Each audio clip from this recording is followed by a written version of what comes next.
If the Pakistanis are reasonable people, then what's the logic behind helping North Korea build their nuclear program? That was a purely business decision. If you remember, A purely business decision. the Pakistanis have a very good nuclear program because they built, stole information, developed information, bought information from this black market that exists around the world.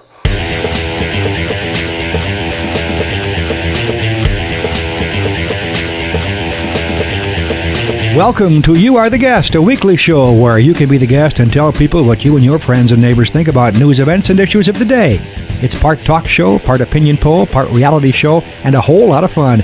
And it's completely dependent upon your participation as a guest. To be considered as a guest for a future show, check out the website at www.youaretheguest.com for details. Now here's your program host, Bill Grady. Greetings from the great city of Fort Dodge, Iowa, and welcome to show number 48 of You Are the Guest, the show where we talk to everyday people just like you and me about their lives and about the issues of the day. Our guest today comes all the way from New York. Imran, welcome to You Are the Guest. Thank you. My pleasure to be here. Imran, can you tell our listeners about yourself? Well, I am a New York-based syndicated journalist and whatever the word means, a media personality in terms of being a commentator on everything from GOTV to CNN or Fox News on world affairs, and media and technology expert in my day job. Have you always lived in the U.S.?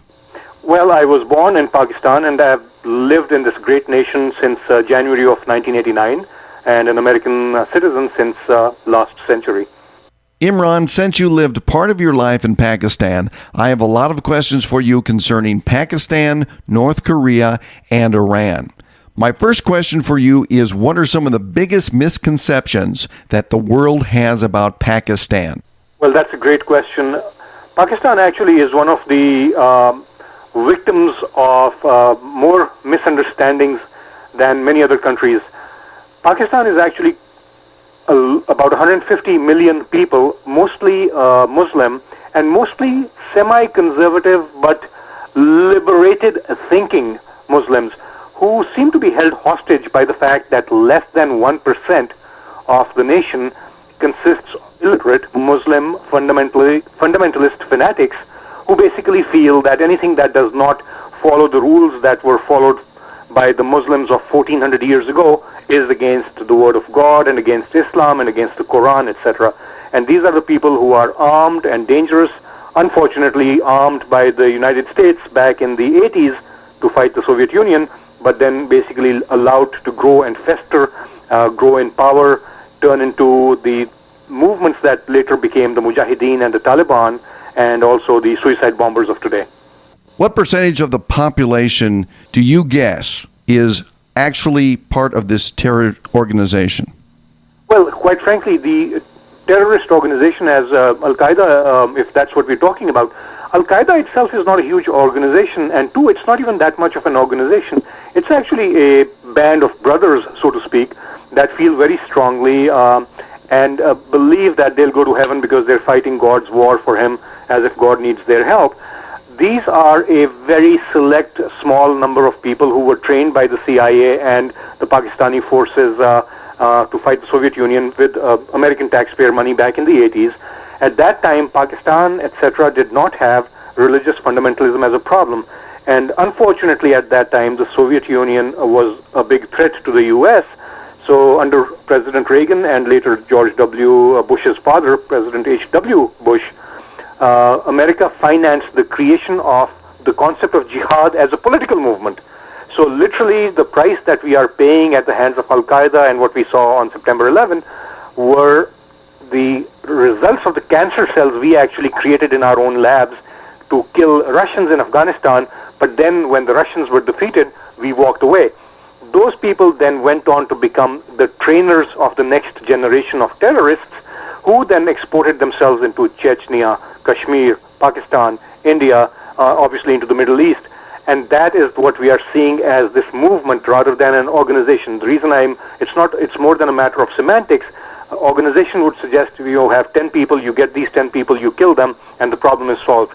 A movement is a much more insidious, much more dangerous thing, much harder to fight, and that's what we basically let loose on the world when George Bush Sr. walked away from Afghanistan when the Russians were defeated. Instead of saying, hey, we already spent billions here, let's spend a little more money, build a few roads, build a few schools, give people a chance to get education, and then everything will be done. But we, as Americans, shamefully, I think, let the Afghans to their own devices, let the warlords take over. The Taliban then came in and actually brought stability. So the Taliban started as a good thing, which, of course, because there was no education, no development, they became who they became. So how big is this movement in numbers of people, would you guess? Okay, well, at the very core, I would think maybe Al-Qaeda, as we know it, is probably 1,000 core people, which itself is a huge number when you think that each one is capable of carrying off something like the September 11 attacks with 4 or 5 people doing that. The problem is that those 1,000 people are actually getting a seemingly endless supply of people willing to kill themselves for the reward of heaven, as they see it, for basically doing what Al-Qaeda says is an Islamic thing to do, which is not true at all. Suicide is forbidden in Islam. Obviously, a soldier going on a mission, knowing that they will not come back alive, but is not going in that sense of hopeless suicide, I have nothing to live for suicide, that Christianity and Judaism and Islam, etc., or I believe all forbid. The problem is that these 1,000 or so central people are tapping into frustration and anger that has been caused by decades of what they see as hypocrisy and the persecution of Muslims at the hands of not infidels, but the West. And that includes their local elected or unelected leaders that the U.S. keeps in power based upon American financial aid to the dictators. For example, Hosni Mubarak in Egypt, or even Musharraf in Pakistan, unelected people, but America's best allies, get lots of money from America. Musharraf is not so bad, but people like Mubarak and in other countries, the Saudis, for example, the Kuwaitis, they will crush the opposition, leading the oppressed minority and the frustrated majority to be more and more likely to side with anybody who opposes the U.S., thinking that the people who are oppressing me are being paid and protected by the U.S. for the sake of oil while I am crushed. And that's what the problem is. That's where we're getting the mass of this endless supply of suicide bombers. Why do you think then that President Musharraf hasn't honored his promise to give up power in favor of a more genuine democracy in Pakistan? Because quite frankly, as soon as he gives up power, he hangs, and as soon as Pakistan has a democracy, we'll be thrown out of Pakistan, etc., because an elected government will have many other constituents to take care of. They'll have a lot, just like in Italy, when you have coalition governments, there's always instability because people are always trying to make deals. The U.S., and this is where our hypocrisy as an American government lies, not as American people. We want to see democracy. We want the rest of the world to enjoy the same benefits that we have, as long as we don't have to pay $5 a gallon in gas, quite frankly. However, what the U.S. government does is it always finds it easy to deal with one corrupt or buyable dictator than to do business with a parliament or a House of Representatives. And so Musharraf has not reneged on his promise to America. He has reneged on his promise to the people of Pakistan, and quite frankly, we have not punished him for it.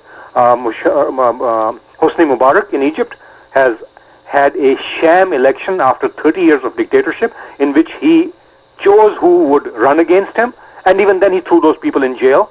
And Laura Bush was there saying what a great example of democracy in the making Egypt is. What do you think that makes the Egyptians think of us?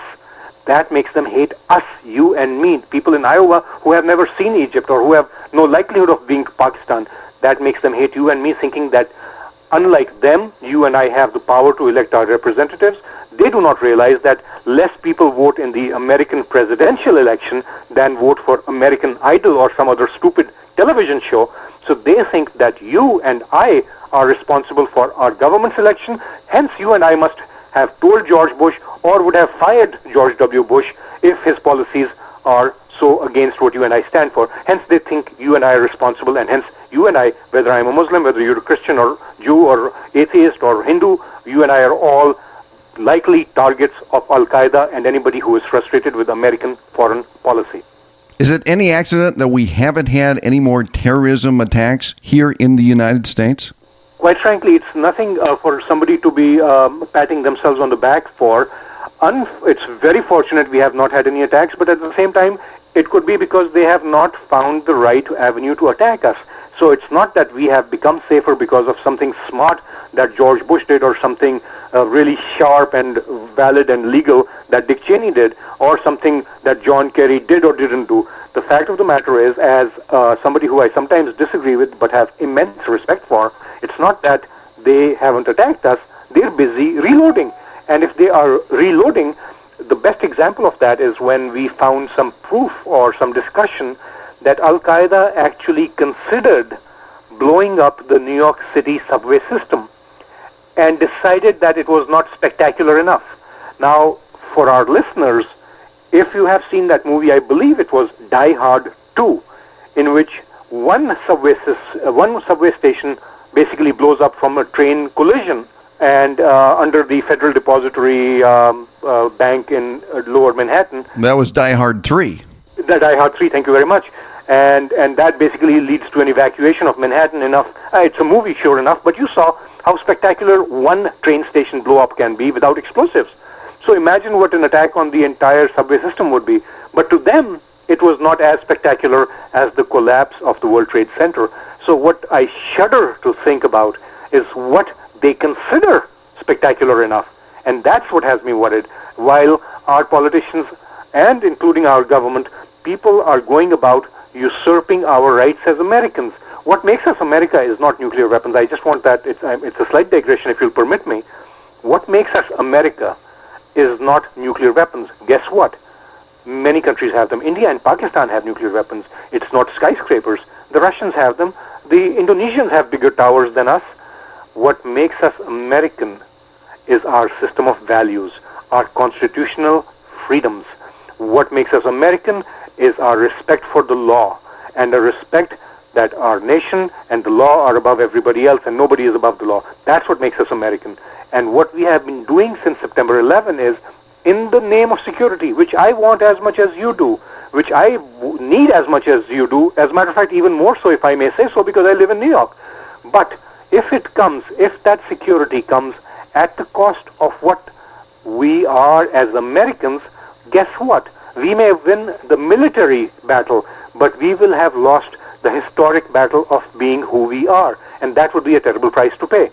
And that is what I am very frustrated by, that the terror attacks, whether they happen again or not, which it's, in my humble opinion, it's a matter of when rather than if, and it's a matter of catching them before they actually get away with it, but not the price, the way our Constitution, spying on our own citizens, listening into conversations of normal, loyal, patriotic Americans, just to expand political powers of the executive branch while Congress plays dead. Thank God, and God bless the Supreme Court, that even with a divided decision, made me so proud to be an American. They brought back attention to the fact that the Founding Fathers made this great country with a system of checks and balances between three parts of government, and it's time for the second and third part to wake up. You mentioned nuclear weapons doesn't make America who it is. What do you think will happen if countries like North Korea, who cannot keep their word, gets nuclear weapons? That's a great question. The irony is that we sound like hypocrites when we unfortunately go and talk to Pakistan and India, or even North Korea and Iran about nuclear weapons, because they turn around and say to us, the only time I remember nuclear weapons being used by anybody and on civilians was by the United States. And we give excuses and explanations, etc., but that's what they throw in our face. The problem with North Korea is a bigger one than keeping their word, because we have broken more treaties under George W. Bush than almost all the recent presidents combined did. Such as what? Which ones? We have been ignoring the Geneva Convention that we had been signatory to. We have withdrawn from the treaties that related to the clean environment, etc. And similarly, I mean, I'm not even an expert on treaties so much as the fact that we have continued to do that and withdrawn from many things that we had agreed to, while North Korea and all do that. The problem is that even if we had the same set of actions, what makes North Korea worse is that it is a madman, a nut job dictator who is running the show. Even a country like Pakistan, where we have a valid concern that what happens if someday fundamentalist Muslim terrorists get their hands on a nuclear weapon. The funny thing is that the Pakistani military is so westernized, so trained in America, and so American in its outlook that it is actually one of the more secure ways of securing nuclear weapons in Pakistan and even in India, I believe, than say in the old Soviet Union, which is another issue of concern we can talk about separately. But North Korea, absolutely, it's not just a matter of their word, which I am less concerned about. It's the fact that it's a madman who has nothing to lose and has delusions of grandeur. And that is what I am concerned about more. And that in itself is a reason enough for us not to have North Korea have nuclear weapons. But you mentioned Pakistan as being maybe a reasonable country with nuclear arms, correct? Because both they and the Indians know that if a stare down starts, it will turn into a showdown. And if a showdown starts, both countries will have the following thinking. And this almost happened in 1998, I believe, if you remember. The issue is that if Pakistanis or the Indians feel that the other side can take a preemptive strike at their nuclear facilities, then what use are nuclear weapons that are destroyed in their silos? Why not release and launch them? And if that thinking takes over, much like there was the risk of that between the Soviet Union and the US many, many decades ago, that risk is what we almost saw in 98, but fortunately they stepped back from the brink. So that possibility is there, but the reason that possibility is, I'm not saying preferable, but the reason that possibility is less scary is because it's still rational, logical, thinking men and women, I hope, on both sides doing the decision making rather than one madman saying, press the button. So you're saying that Pakistani government officials are more reasonable and probably won't push the button if push came to shove? If they had reason to believe that India might do a preemptive strike at them, or even if they felt Israel, for example, had been suspected of trying to do a preemptive strike on Pakistan, if they see the possibility of their weapons being destroyed without being used, as happened to, I believe, Iraq some years ago, at the hands of the Israelis, that is when they would rather launch. If the Pakistanis are reasonable people, then what's the logic behind helping North Korea build their nuclear program? Excellent question, and that was a purely business decision. If you remember, a purely business decision. The Pakistanis have a very good nuclear program because they built, stole information, developed information, bagged, borrowed and bought information from this black market that exists around the world. What the Pakistanis then had was nuclear technology and nuclear weapon making mechanisms, but not the ability to deliver them. Pakistan had its indigenous missile capability, but a few hundred miles, basically hitting Indian troops moving into Pakistani border towns, for example, but not the ability to hit, say, within the middle or the far east of India if a war started. That is what the North Koreans have always been great at, because they've always had Chinese help in building their rocket capability over the last decades, basically. So, in exchange for North Korean for North Korean missile technology, the Pakistanis gave them a nuclear know-how or designs and blueprints. And that, of course, is hearsay because I do not have a photograph of a Pakistani scientist making a deal with a nuclear scientist from or a rocket scientist from North Korea. But it is said that similar deals could also be possible between Iran and North Korea, because in Iran's case now, Iran could say to the North Koreans, the Pakistanis are not selling us nuclear designs. And there are many reasons for that, even though you and I would think, they're both Muslim countries, and if there's enough Pakistanis who hate America and enough Iranians who hate America, why wouldn't they make a deal? The fact of the matter is, Iran and Pakistan are Shiite and Sunni Muslim countries, opposing factions, much like the Protestants and Catholics in Ireland. And so neither side would actually like to see the other armed and strong, especially when they both see themselves as future power players or superpowers of the region. So Iran could say to North Korea, you have no money and you have no oil. Guess what? I can make you a deal on oil if you let me have some of A, your rockets, and B, some of the nuclear designs. And that's what I'm more worried about also, because then these barter deals of countries that we are trying to isolate are going to backfire. Isolationism and isolating a rogue state can only work so far as long as the number of rogue states that we are isolating does not grow so large that they have a little mini club of their own that they can start making deals. And if Chavez in Venezuela hates us and says, I'll sell my F-16s to Iran, and North Korea says, hey, I'll give you some nuclear know-how if you'll give me oil, etc., etc., what you have done is you have thought that you are isolating the bad guys, but there's enough people, quote, called bad guys, that they have a little club going, 5, 6, 7 countries, and the embargoes become meaningless then. And then we're back to square one. Two quick questions. First of all, why is it good business to do business with a madman such as North Korea? And why is it so good to have technology for making bombs when you're starving your own people? Well, absolutely. In the case of North Korea, we know that he's starving his people. While he's watching Swedish porn movies, I believe, is what the news stories say.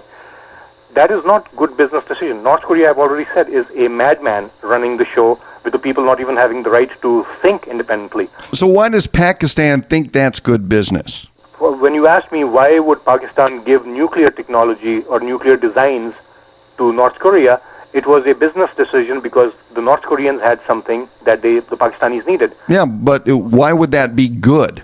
For them, for the Pakistanis, is what I'm saying. Was that the only avenue that they could get that technology? Because here's the problem.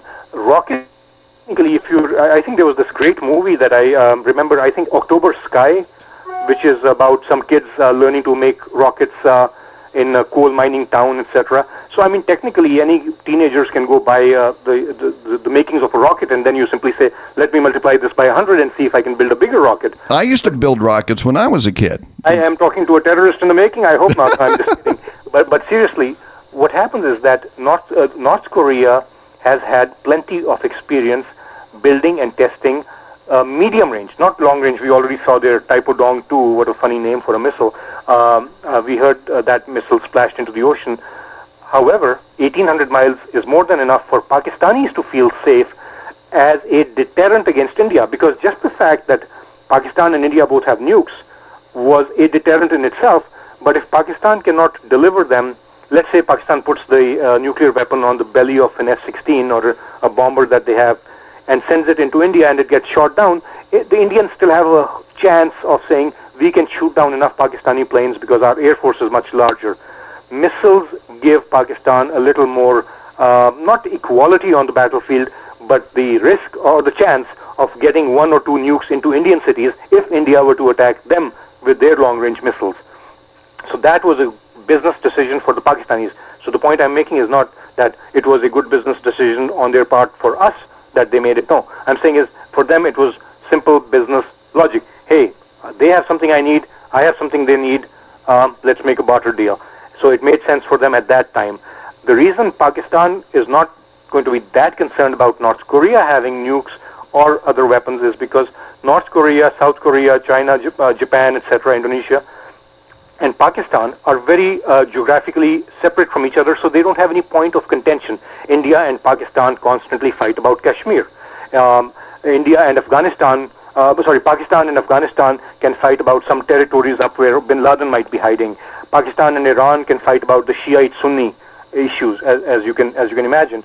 The problem is that, or the good thing for Pakistan is they don't have any conflict with North Korea. North Korea hates America, North Korea hates South Korea, North Korea hates Japan.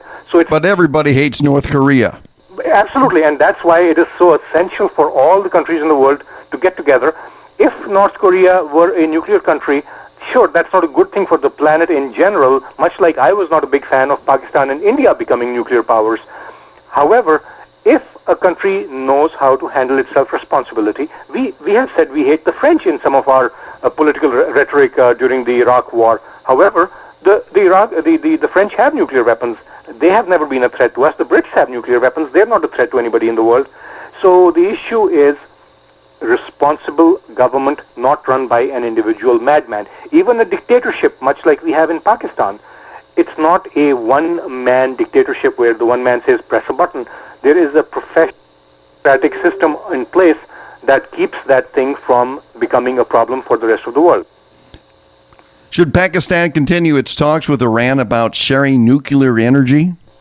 Actually, the talks that they've been having have been on the transmission of Iranian oil and gas. This is something we, as Americans, actually have taken an incorrect position on, unfortunately. Iran, obviously, as we know, has a lot of oil and gas that it can export. And right now, their hope is to build a pipeline that goes from Iran through Pakistan into India. Now, if you realize, we're paying $3 or $4 a gallon, and the excuse, the oil price, or the oil companies that are gouging us with $36 billion profits for ExxonMobil in 1 year, the profits that they're making are driven by them claiming that India and China are buying a lot of the oil and the gas around the world. Now, if Iran starts providing India with some natural gas, it will give incentive to India not to buy the same oil that you and I are trying to drive our SUVs and our V12 engine cars with. And so the US has looked at this as, oh, it will help the Iranians make some money. So we don't want that to happen. So we have actually been squeezing our two allies, Pakistan and our new ally, India, and saying, don't do business with Iran. But in this particular case, both these countries, India and Pakistan, know that the US has a very short attention span. They have seen what Afghanistan went through and how America walked away. So they know that if under American pressure, they give up this deal, and let's say Iran builds a pipeline to Russia, they will have lost an opportunity for low-cost energy and billions of dollars in transportation royalties for centuries, if not, for decades, if not centuries, obviously. And so those two countries are going ahead with those talks with Iran. And nuclear, again, like I said, Pakistan can be a member of the IAEA organization on atomic energy and talk to Iran on just like any other country. But Pakistanis as a nation, as a Muslim, mostly Sunni nation with a 20% Shiite segment, will always be worried and concerned about an 80% or 90% Shiite Iran being a destabilizing factor with the 20% Shiites that live within Pakistan, and the fact that Iran sees itself as the head honcho of the region. Are you saying that Pakistan and Iran are not talking about nuclear capabilities or nuclear energy? Yeah. Nuclear energy, Pakistan is not actually capable of being an exporter of nuclear peaceful energy know-how. Pakistan has one, I believe, a nuclear reactor that the French built in 1970 or something that has been shut down because the U.S. wouldn't allow anybody to sell them fuel for it. So if somebody wants to sell them designs for a 1970 reactor that you can't even operate now, I'm sure somebody in Pakistan would be happy to sell the designs to Iran or anybody. The issue is nuclear weapons technology or nuclear technology that can be weaponized. There will be no interest in the Pakistanis. I mean, we can find things that suggest that might happen. We can find hints or suggestions or risks. I am sure the Iranians will knock on the Islamic door saying, hey, we are the Islamic Republic of Iran and you are the Islamic Republic of Pakistan. Can you help us out here? The problem, as I said, the concern about Iran and its support for the 20% Shiites who sometimes get violent within Pakistan, and Pakistan also tends to have the same ethnic strife Iraq has right now. Those things tend to make Pakistanis very concerned if Iran were to become a nuclear power. So you will find very few Pakistanis even willing to give hints on how to make nuclear weapons or nuclear energy to Iran. But they had no problem with giving that information to North Korea. Because North Korea is not a threat to Pakistan, and North Korea had working missiles that Pakistan needed. So again, I have no proof that Pakistan and North Korea made these deals, but based upon the research I have seen, could something like this have been done? Yes, it is possible. So obviously for our listeners, we should be very clear on that. It's possible that they could be giving this information to Iran as well, especially if all the talks with the UN break down. Again, absolutely anything in the world is possible. If I hate one of my neighbors here, there is nothing stopping me from selling my house to him if he offers me $5 million for it instead of $2 million. However, if I know that any money that man makes is going to be used to shoot at my car or my family, I will be very concerned about taking any action or making any decision that could enrich him. I know it's not a very good example, but again, the whole point is that the stress and the tension between Pakistan and Iran, even as friendly nations, goes back to the 70s when the Shah of Iran fell and that the Ayatollah came into power. And that became a point of contention because Pakistan had always been a U.S. ally and Iranians had basically been an American satellite, and they went to the other extreme where they became America's enemy number one. So Pakistan was not comfortable with the religious swing the Iranians took from an extremely ultra-modern, almost Muslim, to a pseudo 1400-year-old society in terms of the clerics who rule the country, and then their anti-American rhetoric and their desire to export that Iranian religious revolution. They tried that. They actually, there was financial input from Iran into the Shiite and other fundamentalists within Pakistan many years ago, and I'm sure some level of that still goes on. So Pakistan cannot afford to have Pakistan does not need a weak Iran next to it, but Pakistan also cannot afford a nuclear-armed or strongly armed or very rich with money to burn Iran next to it if it is run as a theocracy. If Iran becomes a democratic country, for example, if the mullahs are gone and it becomes a semi-liberated country, say like Turkey or Pakistan, for example, yes, they might have 1% or 2% nut jobs that everybody has. We have our militias and we have our skinheads and some of the Black Panthers or and the Muslim groups up in Albany or something. We have those problems too. Again, it's less than 1%. So if Iran were to become a modern, reliable, developing, and friendly state, then Pakistan would still be concerned about Iran having nuclear weapons, but would be less worried. At this stage, clerics having nukes is something that moderate Pakistan can neither afford nor desires and would neither be happy to see. Do you see Iran becoming moderate in your lifetime? Oh, yes, absolutely, absolutely. As a matter of fact... Really? Absolutely. Here's the scary thing. Most Americans seem to forget. I mean, we have a very short attention span as a nation. I was growing up in Pakistan as a teenager when Iranian engineers would visit Pakistan to work with my father on irrigation projects. Now, my family is educated, conservative, without being religious or orthodox. And yet, when the Iranians arrived with their beautiful, and stylishly dressed miniskirt-wearing wives, even I, as a teenager, was in heaven because I said, "Oh my God, I have to go to Iran when I grow up." Just kidding. But seriously, they went from that state to where they're all covered in chadars and burqas, those coverings, and they hate America. It all happened because of our blind support for the Shah of Iran, who was so busy killing Iranians that we actually let him do it. And so when Ayatollah Khomeini came in, they literally went the other extreme. They got the chance to pour out all their hatred against us. What is happening now is the masses in Iran are ready to be a moderate society, be a part of the world community, and to have a dialogue and friendship with America. They listen to the same music our kids listen to. If the majority of people in Iran are moderates, then why do they have nut jobs in their government? The funny thing is that when we discuss nut jobs, we have to be very careful in what type of nut job we're talking about.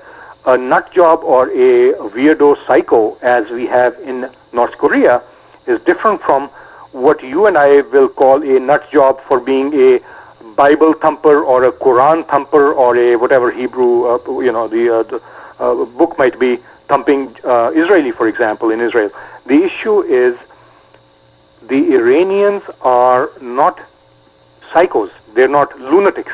Well, they are to the Israelis. Well, the Israelis can think of, anybody who threatens Israel can be considered a psycho or whatever in semantics. But again, let's look at something. I can have somebody who hates my guts, but I cannot call him a madman. At the same time, I can have somebody who has made no threat to me, but I know he should be on several drugs and is not taking his medicine and someday may blow up and cause Columbine high school type events, for example. So the issue is that peaceful psycho or that quiet psycho is more dangerous than the belligerent, angry, shouting and even cursing us person who actually is not a lunatic. So the issue with Iran is that the clerics are very shrewd. If you've noticed, they let people have enough freedom and then they put it back in check. They let people have enough. So they have actually done something the Shah of Iran failed to do.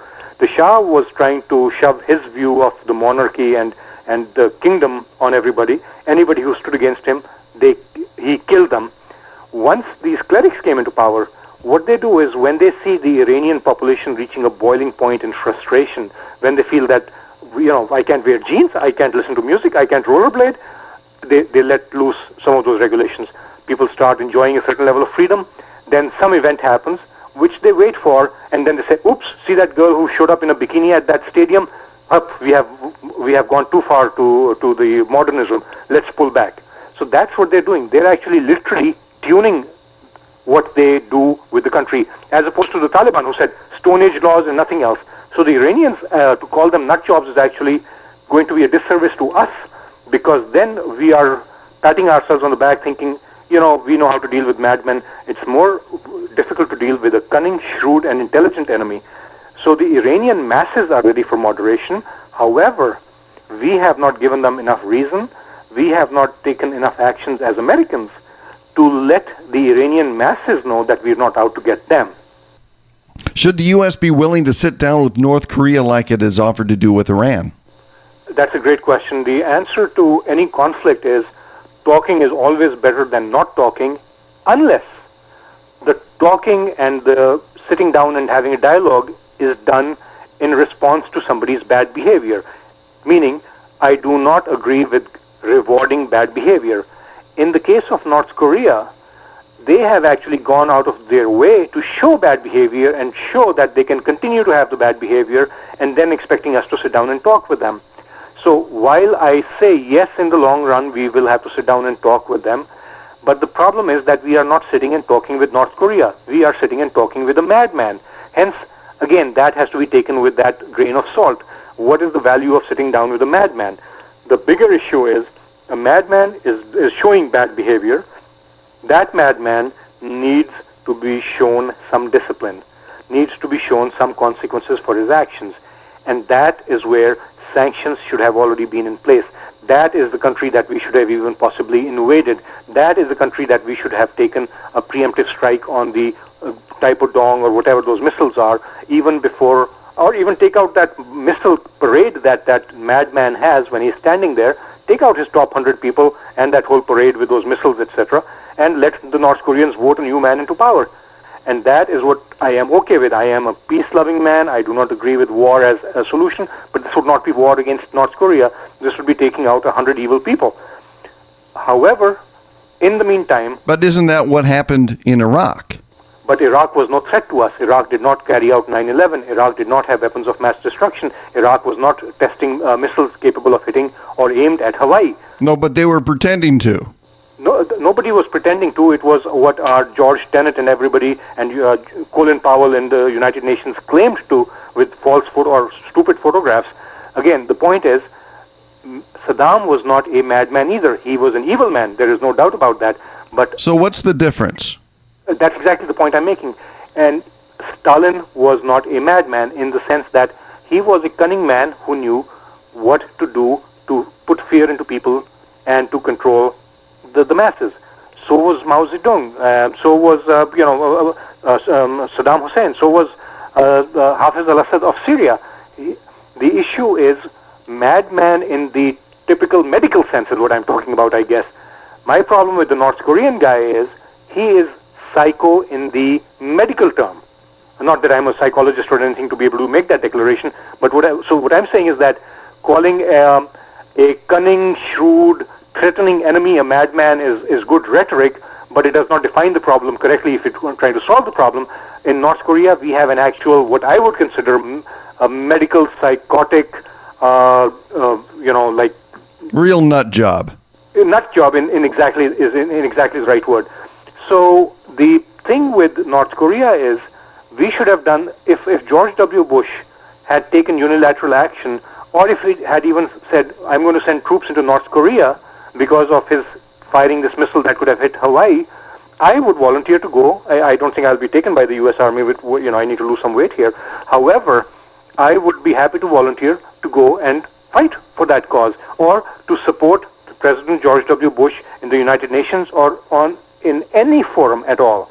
However, we did not do that, and while our president his missile fell into the sea, that's not the right response to a madman testing nuclear-capable missiles capable of hitting San Francisco or Hawaii. And so that was the response, so I'm highly opposed to that response. And secondly, I feel that we have Russia and China, our so-called allies, and China, our business partner, whose economy is running a record surplus simply because we Americans have an appetite for keeping buying stuff from China, and they're holding more and more of our debt, I believe. And that country and Russia have basically stabbed us in the back on this one and are not letting us do what needs to be done with North Korea. And our president is trying to make excuses saying North Korea is not such a big deal. It is a much bigger deal. It is something that has me more worried than and Hafiz Assad of Syria and Hosni Mubarak of Egypt all combined could have me worried. With Russia and China closer to backing sanctions on Iran, do you think they'll also back the sanctions against North Korea? No, I don't believe they will, for two reasons. One is that with Iran, they are basically selling us their vote. Basically, Putin, for example, did not side with us on many issues until we basically, I will use the word sold out some things that we had taken principled stands on. For example, the freedom for the people of Chechnya. We had always been supporters of Chechnyan freedom. However, we said to Putin, go ahead and do what you need to do there in exchange for your supporting us, whatever needs to be done with, post-September 11, going after Iraq or other things, or Iran in this case. So Putin is basically taking advantage of the fact that we are running short on allies who are not getting paid by us. And so he's cashing out on that. And secondly, so China depends on us for a lot of dollar revenue. Basically, their economy is really driven by us. And I'm capitalistic at heart, and I am all for free trade and everything, but I cannot stand American companies falling over each other, trying to give know-how to China to build the stuff to ship back to us, which eventually will drive our manufacturing out of business. And in the meantime, we're exporting all our high-paying jobs to India, meaning down the road we won't even have the jobs to buy the stuff that we buy from the rest of the world, the cars and the television sets, etc., and driving our own economy down. But that's a whole separate discussion. But China will sell out on Iran. North Korea is a little bit different because it's also a communist regime. And yes, they consider him a little bit of a nut job, but at the same time, it sort of validates their point that communism is a valid form, or a communist party is a valid form of government, even though China is making all its money, good old-fashioned corrupt capitalism with, some companies getting rich while the masses are still very poor. But in the meantime, they still support the concept of communism. So letting America come into North Korea when America already is in South Korea is also going to be a little bit of a concern for both Russia and China. We have no pull with North Korea because we stopped trade with them long ago. So it seems to be that the only way that we can really pressure North Korea is to pressure the Russians and the Chinese. So how can we do that? Well, basically, considering how much Russia needs our help, even to this day, Russia is even willing to take our nuclear garbage and our nuclear waste materials in exchange for dollars. I mean, that's how desperate they are for cash. What we are doing is, unfortunately, since the attack on Iraq, we've had to sell out our strength and some both moral and political clout to Russia, which has actually strengthened Putin's hand in many ways.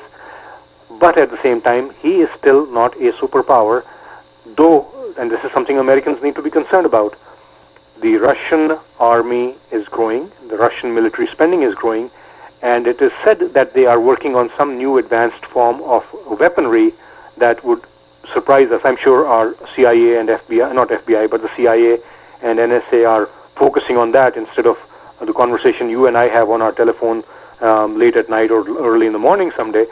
However, Russia still needs to be told who is boss, and we are not doing that. And China needs to be told that we Americans take our future and our security very seriously, and if China does not do the right thing, does not support us in the right causes, then we can also turn off the spigot, which really has the Chinese engine going.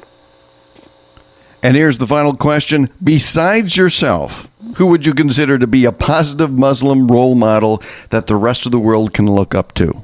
Well, I've always looked at Turkey as a good example if we're talking about countries rather than people. Turkey has been a good balance of East and West.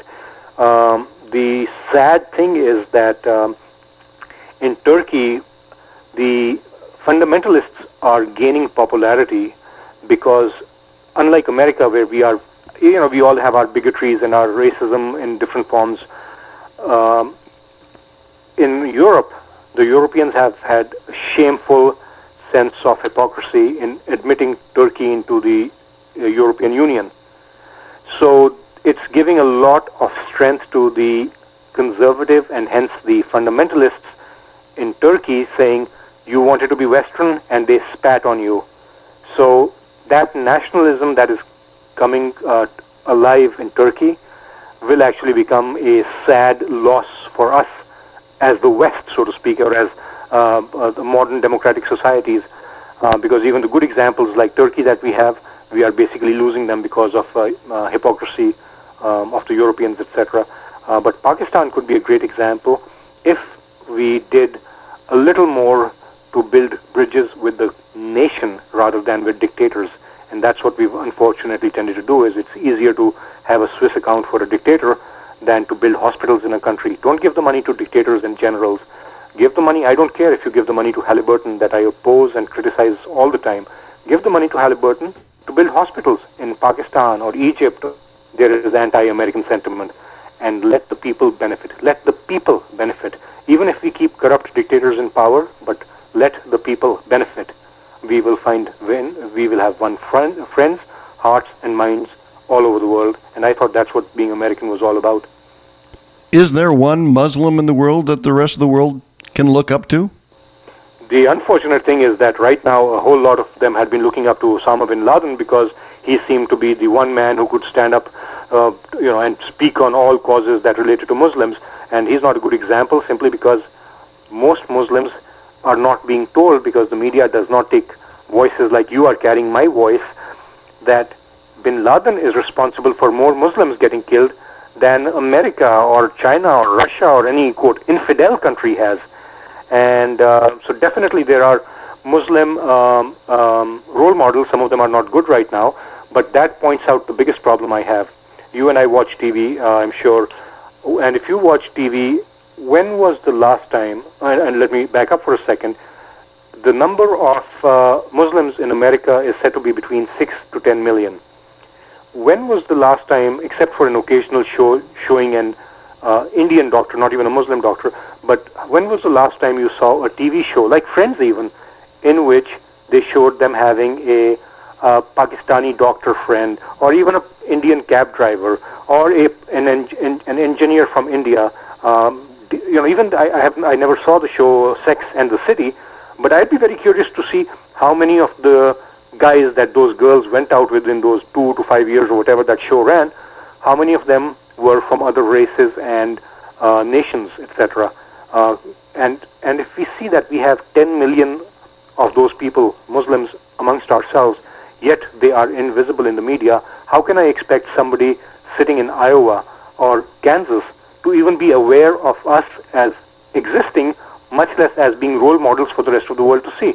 So the rest of the world knows who Tom Cruise is, and they'll look at him, or Johnny Depp with Pirates of the Caribbean. Wouldn't it be great if we actually, America, became the source for good role models of Muslims that the rest of the Muslim world could see and say, wow, look at how great America is, that guy from Pakistan, what's his name, Imran, is such a great media personality, or, is in the movies or something, and, Harvey Weinstein, you can call me anytime. But seriously, that is where we have an opportunity.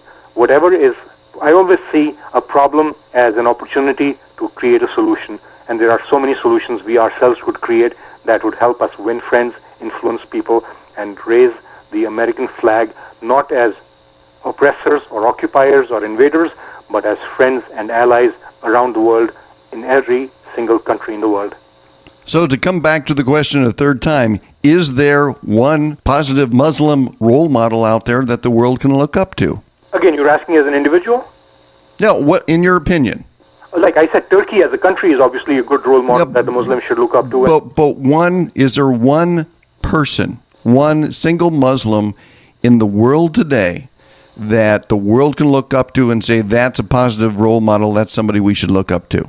It's not possible to have that, unfortunately, because there are 1.3 or so billion Muslims around the world. So there should be at least one. But that's the point I'm making, is that there are about 60 or 70 countries that, so a country with 100 million, 200 million Muslims like India has Salman Khan, who is their Muslim Tom Cruise basically, and a great role model. He's a great social worker and a great movie star. So obviously the 1 billion people, including the 200 million Indian Muslims, can look up to him, including Pakistani and Bangladeshi Muslims. But he might not be known in Indonesia because his movies are in a language they do not understand. There might be an Indonesian person of the same type for those 100 million people that I do not know, simply because I do not know the movies there. So there will be several individuals, obviously. The problem is that when you're trying to do 1.3 billion, then it will be very hard, because it would be like my asking, is there a positive role model for Catholics? Not the Pope, obviously. And the issue would be Irish Catholics in Ireland might be looking up to somebody else from Roman Catholics or Irish Catholics living in the city of New York. But at least that would be one. But that's the point I'm making, is that Salman Khan in India, Imran Khan in Pakistan, the movie, the cricketer turned politician turned social worker, who literally has put his name and his health and his life on the line to build cancer hospitals, etc. I mean, the world is full of examples like that. Well, and that's what I'm looking for. I mean, there should be lots of examples, right. But are they being seen and are they being undermined by the Osama bin Ladens of the world? That's a great question. The point I was making was that, yes, Imran Khan is known, but the problem, again, like I said, is people in Indonesia would not know him simply because his hospital might not be built there. So what we as the media can do is highlight more of these people. If, for example, Imran Khan is on the cover of Time magazine for his work, yes, then we have given the world a role model, not even created one out of thin air, but given air to somebody so that people can say, wow, this is the man I want to be like. That man built the first cancer hospital with his own money and donations in Pakistan ever. And since the last 20 years or whatever, he has spent every living moment of his life trying to enhance and expand those hospitals, etc. He's in America right now raising funds, and he goes and puts his own money and his own literally life on the line for this. The fact of the matter is there are many others. What we need to do is to help bring those to light and say, think about it, you 1.3 billion Muslims. Who do you think represents the values of you, your religion, even your prophet, more than these people who alleviate suffering and bring health and life and food and shelter to the oppressed masses around the world? Or this man, Osama bin Laden, who, in the name of Islam, has hijacked your religion and has killed more human beings and has killed more Muslims than even America has killed in Iraq? And that really would get the message across if we are the ones carrying that message. Imran, it's time to play Ask Bill 3. This is where I'm going to turn the microphone over to you, and you get to ask me or maybe grill me on 3 questions that you choose. So go ahead. Excellent. What do you think Americans think of Muslims, and why would there be the misconceptions there might be? Well, I think it comes back to the question that I asked you, which was name one. And they're trying to find a good example of somebody that really says, okay, here's somebody that is bringing peace to the world that is a Muslim. And until that person comes out, I think the stereotype is that for the majority of Muslims is that they hate the Western society and they're trying to kill us at any given opportunity. Now, does that mean you think that 1.3 billion Muslims are trying to kill 200, 300 million Americans at every opportunity?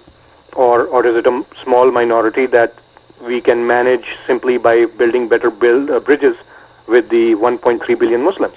It is the smaller minority, but as you said earlier in the program, it's the smaller group that is kind of invisible that we just don't know about. So we don't know which ones are the ones that like us and which ones are the ones that want to do us in. What do you think Americans and our listeners can do to help build bridges with the rest of the world? I think for the most part, the people that I've talked to around the world like Americans, but they don't like our government's policies. God bless you. That's something I've been saying for 20 years, and nobody seems to understand that. So maybe through this open conversation like you and I are having, people around the world can then have a clearer picture of what is actually happening around them and can form their own opinions from there. The only downside to that is remember that because of the colonial heritage, when the British and the French and Portuguese and Dutch, etc., colonized many countries for centuries, education was the one thing that they wiped out first of all to make sure the people would stay enslaved.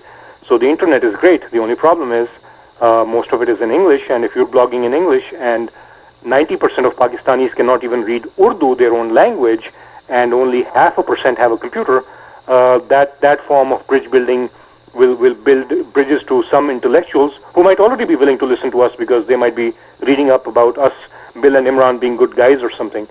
So I think the mass media, Hollywood in particular, which has a terrible record of showing Muslims as the ugly, Arab, stupid terrorist or dumb guest at a party who has money to burn but no brains. I mean, those stereotypes go a long way, and if they started showing some role models, or positive models, not even role models, some characters on TV as doctors or engineers or next-door neighbors or whatever, and similarly, where we've come a long way from where almost every show in the 70s that I grew up watching in Pakistan, American TV shows had the bad guy was 90% of the bad guys were black in those TV shows, to where now it's gotten so politically correct it makes me sick, is that every white hero in an action movie has to have a black or African American sidekick, which to me is basically political correctness run amok. Hey, sure, if there's a white cop, maybe he can have an Indian cop next to him in an action movie or something, and that does not happen so much. And God bless the few people whom I consider American heroes for taking chances with their careers and with their future income by making movies or making music or making content that tries to get that message across. George Clooney's movie with Syriana, I guess, is a great example of that. Imran, do you want to tell about your projects and how people can find out more about you on the web? I would be delighted. I invite listeners to visit www.imran.com, which is IMRAN, Imran.com. I have a very popular blog that gets quoted in a lot of places, and also my CNN, Fox News, and other interviews, etc., are online, most of them. I invite listeners to click on Imran.com, send me an email, I read and respond to every single real email, which is something I'm very proud of. Imran, thank you so much for being our guest this week on You Are the Guest. It's my pleasure, and keep up the good work, and let's build some bridges so that the rest of the world knows what a great place America is and what great people the American people are. If you'd like to be a guest on a future show, just go to our website at www.youarethegust.com. Submit your first name, the town where you live, and a short description on why you would make a good guest. There is no charge for being a guest, and you'll have the opportunity to share what you think and how the news and events from today affect your life. The show's producers will contact you by email if you're chosen for a future show. If you'd like to drop me a comment about this week's show, just email me at billgrady@youaretheguest.com. That takes care of this week's show from the great city of Fort Dodge, Iowa. I'm Bill Grady. Thanks for listening.